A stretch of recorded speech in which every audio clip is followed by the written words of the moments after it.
On today's episode, we discuss the fallout of Survivor Series War Games, what's next for CM Punk and Roman Reigns, and we're on the fast track to Saturday night's main event. All that and more on today's episode of the J Area Podcast.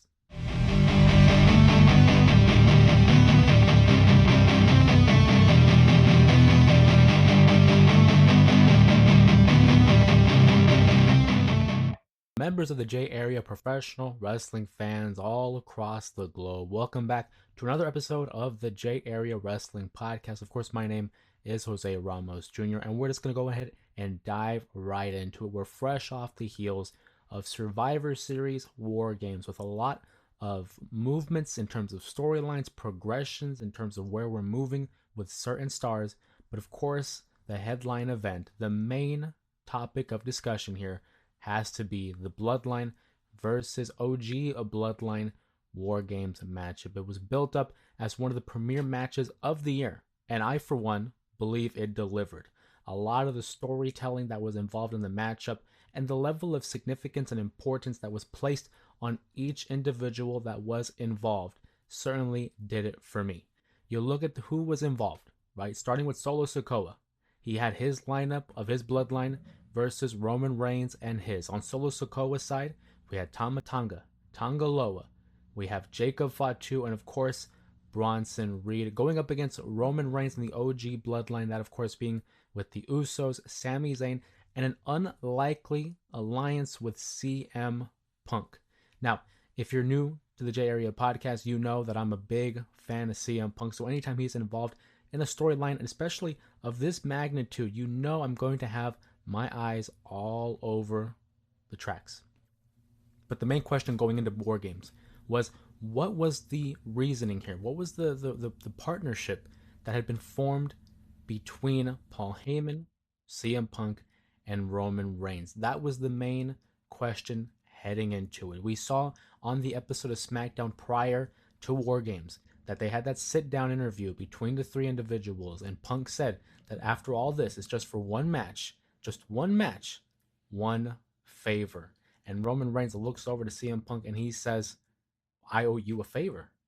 And Punk says, no, you don't owe me anything, but my friend will, Paul Heyman. Now, we don't know what the nature of this favor could be. Could it potentially be a matchup with Roman Reigns?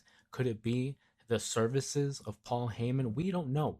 And I think that's when wrestling is at its best, when it has fans like you and I questioning what is going to happen next. You see, a lot of times we as prognosticators or fans of the product, we try to predict and try to guess what's the next move. What is going on in the minds of creative? What is the next direction in regards to Punk, Reigns, and Heyman? But when you have moments like this where you have people who are questioning it and genuinely don't have an answer, I'm not going to sit here in front and act like I have all the answers to the exam. I'm like you. I'm trying to come up with sensible ideas that make sense for the course of not only the fallout of Survivor Series, but potentially the lead into WrestleMania 41, because whether we like it or not, a lot of times people will tell you, hey, the road to WrestleMania begins at the Royal Rumble. Well, I'd like to argue that it's happening now, because the build to the Royal Rumble starts now. And that's how you build to WrestleMania, through the Royal Rumble. So what we see happening on TV, on the PLEs, hell, even on social media, because the WWE has done a great job of influencing storylines via social media. A lot of what we're going to see right now is going to have ramifications, long-lasting consequences that will lead to Las Vegas in Allegiant Stadium for WrestleMania 41. The nature of Punk and Roman Reigns' interactions throughout the course of the War Games matchup certainly was on full display. I feel like that was the main talking point here in regards to the matchup. We knew that the Usos and Sami Zayn could work together, but the question was, could Roman Reigns and CM Punk coexist? That's what everyone was asking. You saw the introductions, you saw how CM Punk and Roman Reigns kind of gave each other the cold shoulder, and in a moment when CM Punk wanted to enter the matchup, Roman Reigns prevented him from doing so, ordering Sami Zayn to enter the matchup, already establishing that level of tension between the two, and it only escalated more when CM Punk finally enters the matchup by jumping the gun and basically pushing Roman Reigns to the side. CM Punk was presented as this wild card heading into the matchup. You saw it during the intros. He comes out and he's already antagonizing the opposition. He's poking the bear through the shark cage that was a Jacob Fatu and a Bronson Reed. Punk was really a ticking time bomb when it came to this. You knew eventually he was going to do something that might not play in favor of the OG bloodline, but in fact, the roles were reversed. Because when all 10 men were involved in the matchup, CM Punk was about to land the go to sleep, but Roman Reigns accidentally hits a spear on CM Punk. Now, immediately, what we're accustomed to seeing when it comes to the Second City Saint is that he has compulsive issues where he might act already upon it. We saw it with Seth Rollins. We saw it with Drew McIntyre. But throughout the course of the matchup, it seemed like these two kind of gained more trust in one another. Now, whether it was because of a respect between two of the top stars in professional wrestling, or was it merely because of Paul Heyman? Because there was a moment there where Roman Reigns helped everyone on his team rise to their feet, with the exception of CM Punk, and immediately we see Paul Heyman come out and he says, Roman, you are my tribal chief. CM Punk, you're the best in the world. You two can bring the best out in each other. Do it just this once for War Games. And from there on out, it seemed like they clicked. Bronson Reed was going to land the biggest tsunami that this world has seen. But he jumps off, and CM Punk decides to help Roman Reigns escape the action, to escape the clutches of Bronson Reed. Now, we now know, due to reports, that Bronson Reed suffered an injury due to that fall. We wish him a speedy recovery, and we hope to see him soon. But just imagine what could have occurred had Bronson Reed landed and squashed the OTC. We'll never know. Because CM Punk managed to swallow his pride and help Roman Reigns, a man who he has already said he does not like, he does not respect. So to see that, and then later in the matchup, CM Punk being helped to his feet by Roman Reigns, there's something there. Again, it might just be because of Paul Heyman, but that lends me to believe that this story is certainly just beginning. What we have right here is the clashing of two titans, CM Punk and Roman Reigns, two of the most polarizing figures in professional wrestling within the last decade. CM Punk obviously had his issues, whether it's before or in front of or behind the camera, and Roman Reigns, of course, his time as the big dog, trying to get over as the top baby faces. These are two fan bases that are very passionate about all those involved. So to see them come out on top here, at War Games, dispatching Solo Sikoa and his version of the Bloodline, it begs the question of what's next. Because heading into this, I, of course, had predicted, I chose, that Solo Sikoa's Bloodline would come out victorious. That was not the case. We saw each member of that bloodline get disposed of. And then finally, we saw super kicks. We saw a GTS. We saw a spear.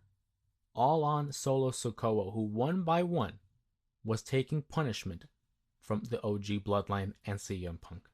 It was a decisive victory. The most decisive victory we have seen since the return of Roman Reigns, I would make that argument. So now it's, where do we go? A lot of people, myself included, we thought, hey, maybe The Rock will show up following this matchup. I thought, okay, I'm picking Solo Sikoa's group to win. But if by some chance that Roman's team wins, maybe we have this moment where the babyfaces are celebrating, they have their arms raised, they're thinking that the war is finally over, and yet here out comes the final boss. But we never got that. Instead, the way the PLE concluded was kind of ominous, almost eerie. You see, we talked about how Roman Reigns and CM Punk was the main story. Each individual of that team, they left the cage, each having a moment with Paul Heyman. We saw CM Punk embrace Paul Heyman, and he says, when I need that favor, I'm going to come calling. Paul Heyman acknowledges it. And then out comes Roman Reigns, who has this small, short moment with Paul Heyman, which I thought maybe could have resulted in a hug of some sort, but it wasn't. It seemed kind of cold. It seemed like something where you know you're not going to see this person for a while. Now, whether that's because Paul Heyman will be off of TV or Roman Reigns will be off of TV, it didn't sit well with me. And then we start going up the ramp, heading out to the entranceway in a very slow and deliberate way. Again, opening the door for someone to come out, maybe attack them, maybe a certain final boss makes an appearance, but we didn't get any of that. All we got was the final shot at the Survivor Series, was the OG Bloodline, Paul Heyman, and CM Punk, arms raised. And what I think was one of the more iconic shots of the Survivor Series this year. I mean, look at the star talent between all members there. Hall of Famers, legends, icons in one shot. An iconic picture. But there was no Rock. There was no appearance by the final boss. And you ask yourself why. Well, instead of asking why not refer to what we know? The last 2 times we saw The Rock was at Bad Blood and was at the episode of Monday Night Raw following WrestleMania 40. What do those 2 interactions have in common? Cody Rhodes. Cody Rhodes was in the ring both times The Rock has made his last 2 appearances. He was there the night after WrestleMania with title in tow. And The Rock comes out. And he shakes his hand, he gives him a hug, and he hands Cody Rhodes something back, something we still don't know. We do not know what it was that he gave back Cody Rhodes. But there was that warning that The Rock will come back. And when he comes back, it's for Cody. Fast forward months later, Atlanta, Georgia, October 5th, 2024. Bad Blood. Roman Reigns and Cody Rhodes successfully team up and defeat Solo Sikoa and Jacob Fatu. And who comes out at the end of that show? The Rock. The Rock's motives, The Rock's attention is on Cody. This whole time, people were thinking it would be the Roman Reigns Rock matchup that we're building towards to. I'm a firm believer that it's The Rock versus Cody.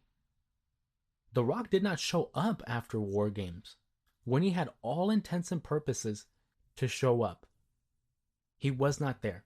He could have had the argument against Roman Reigns, what are you doing, dividing the bloodline? He could have came out to berate Solo Sikoa and unveil himself as the true leader of this new bloodline. But he didn't. There was no signs of The Rock. It is only when Cody Rhodes was in the ring.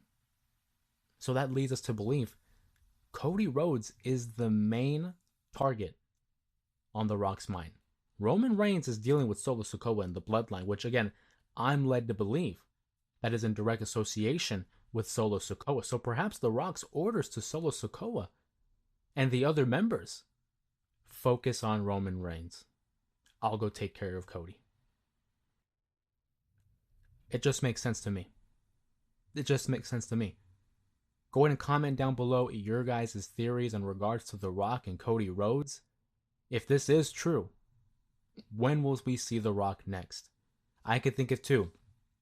I can think of 2 possible, well, maybe 3, but certainly these first 2, and with the third being like a plan C. We have Saturday night's main event coming up fairly soon, December 14th, NBC. They're going to want some kind of a big rating. They're going to want some kind of a big moment here. Cody Rhodes will be defending his title against Kevin Owens. Could we potentially see an appearance by The Rock? Whether it's costing Cody Rhodes his title, whether it's Cody successfully defending that title, leading for The Rock to come out and again make a constant reminder to Cody that I am still here. Could it be at Saturday night's main event? And if not, certainly it will be on the first episode of Monday Night Raw on Netflix, January 6th. Certainly The Rock will be there. Intuit Arena, the newest arena for the LA Clippers. Certainly we can expect The Rock there. And of course, if by some off chance that he's not there, our third option, the Royal Rumble. It is the event that is the official beginning to the road to WrestleMania. The Rock will, I guarantee, be at one of those 3 events to kickstart, rather to jumpstart this feud with Cody Rhodes. But we talk about Saturday night's main event, Cody Rhodes versus Kevin Owens, and what I think is going to be surprisingly an eventful matchup here. Because I'm of the mindset here where Cody Rhodes is going to successfully defend this title and defeat Kevin Owens. We're going to see what moves forward with that storyline. Because following it, I'm pretty sure Randy Orton's going to come back into the picture. But we don't want to get too ahead of ourselves in terms of that. But there is a small part of me that thinks if anyone beats Cody, it could be Kevin. Kevin has certainly rose to prominence here in terms of his credibility because everything he says has a level of credence to it. I've said time and time again, 4 years, 4 long years that Kevin Owens has been spending fighting off the bloodline. Roman Reigns and company have made not only his life, but a lot of members of the roster's lives hell. And yet for someone like Cody Rhodes, who was the one to defeat Roman Reigns to end the 1,316-day title reign, for him to go ahead and team up with Roman Reigns does not sit well with someone like Kevin Owens, who has been fighting tooth and nail to take them down. And now the one time that Randy Orton gets in his face, he defends himself in his eyes. Cody Rhodes wants to come after Kevin Owens. I think both individuals have a point. But ultimately, who will come out the victor at Saturday night's main event? It's shaping up to be a big show here. Cody Rhodes, again, looking to defend his title, successfully retain it. And I think if he does dispose of Kevin Owens here, he's going to move on past into his next storyline. Where Kevin Owens goes, probably Randy Orton. But you see, that's not the only world title picture that we have to worry about here.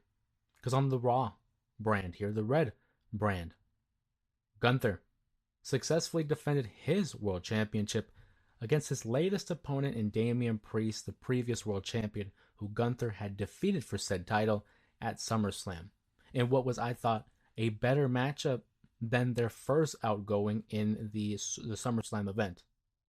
Gunther demonstrating why he is the ring general, why he's the king of the ring, and why he's the reigning and defending world heavyweight champion. It was a great matchup. It puts over Damian Priest as a fighting babyface. It puts over Gunther as a ruthless heel. But there's an asterisk, and I think that's what we're going to be looking at here in the coming weeks for Gunther. Gunther's title reign has been filled time and time again with others interfering, whether on his behalf, intentionally or not. It's going to get to Gunther to the point where he has not been able to successfully win a match without someone interfering. There's already a level of doubt casted over Gunther. And again, it goes back to SummerSlam.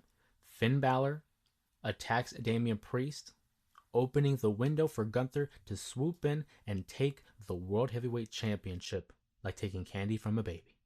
And then you move on to the Sami Zayn program, where Sami Zayn talks to Gunther and he says this isn't the same guy that had ruled the Intercontinental Championship scene for 666 days, because there's already that level of doubt that Sami Zayn has already beaten Gunther. And since then, Gunther has not been able to win a match by himself. Case in point, Survivor Series, Finn Balor does it again. And it was clear that it bothered Gunther because he came out and delivered a big boot to Finn Balor, laying him out, regaining control of the matchup, trying to spin the narrative again, and powerbomb Damian Priest until he finally placed him in a submission hold that ultimately allowed Damian Priest to go out a fighting challenger and pass out.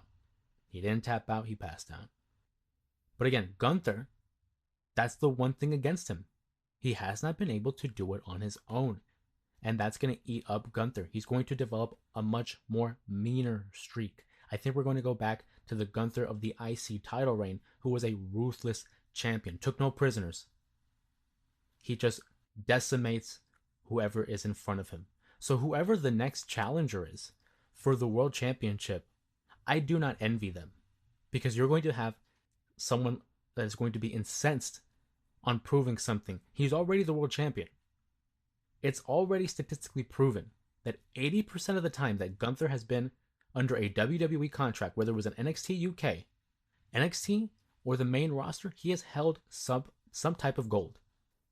And now, suddenly years into his tenure as a WWE superstar, this might be the most focused and yet angry version of Gunther.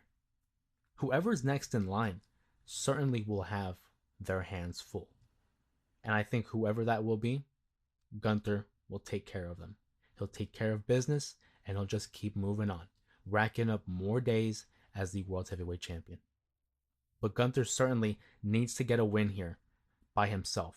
A clean victory, a decisive victory, because we can't keep going on and having that asterisk being attached to Gunther. It'll only harm his reputation. It'll only harm his credibility as a world champion, because he didn't need it during his IC title run.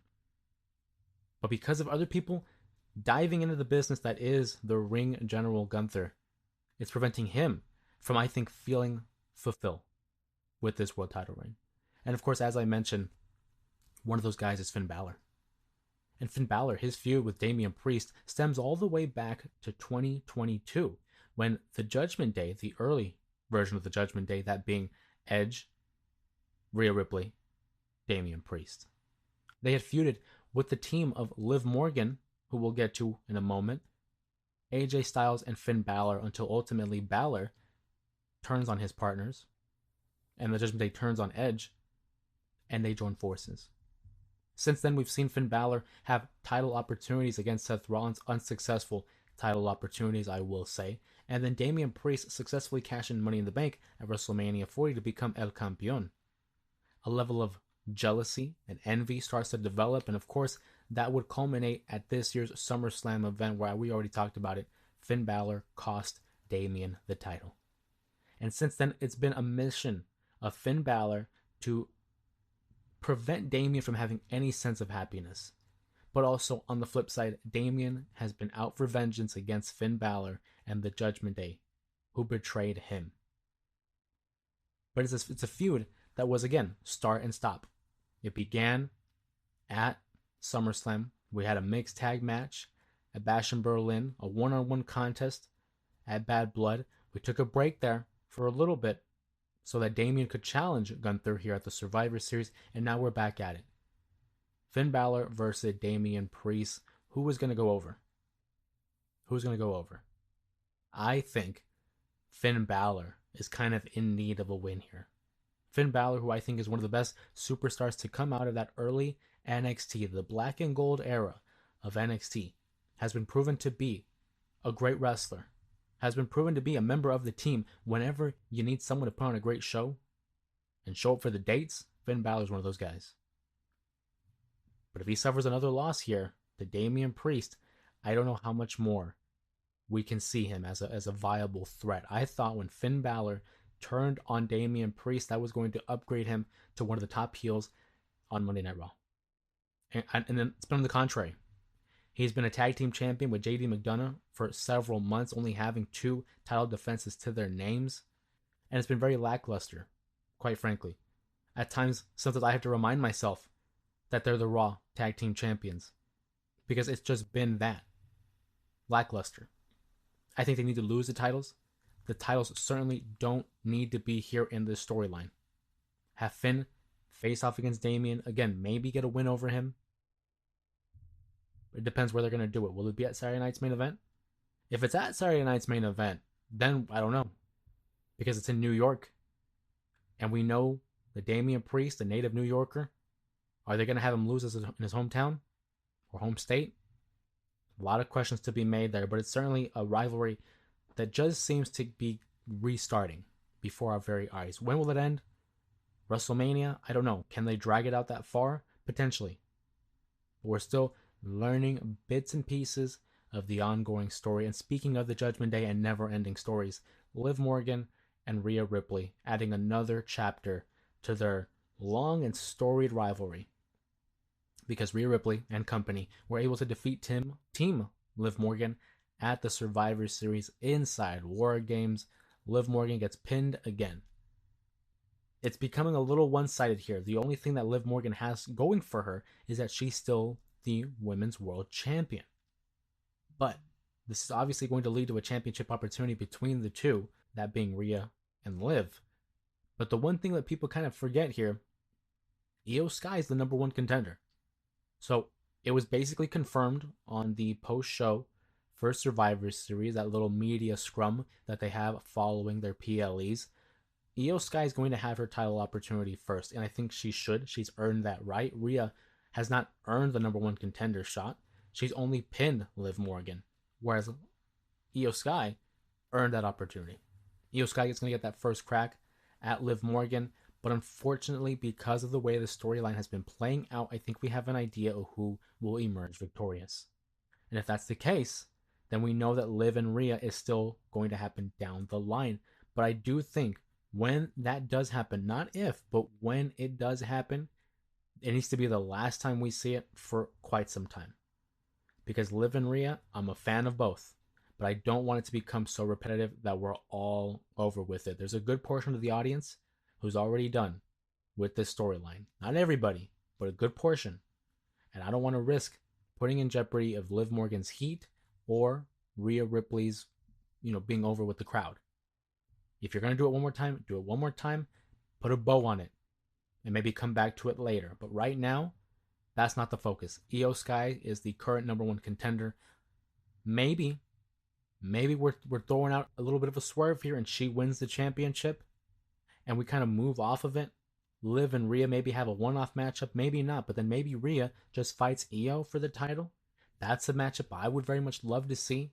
Two of the best, again, to come out of NXT, black and gold, going one-on-one, especially because of the relationship between the two. They've been friends since NXT. They have been tag team partners in War Games on 2 separate occasions. Potential. And it would certainly tear the house down in any arena that it takes place in. But that's in talks about the next opponent for Liv Morgan. Who's going to be the first opponent for Shinsuke Nakamura? Because Shinsuke, in a very surprising bit of news here, defeats LA Knight for the US title. I was actually pleasantly surprised by this, because it's not very often that someone like me who's been watching for so long is surprised.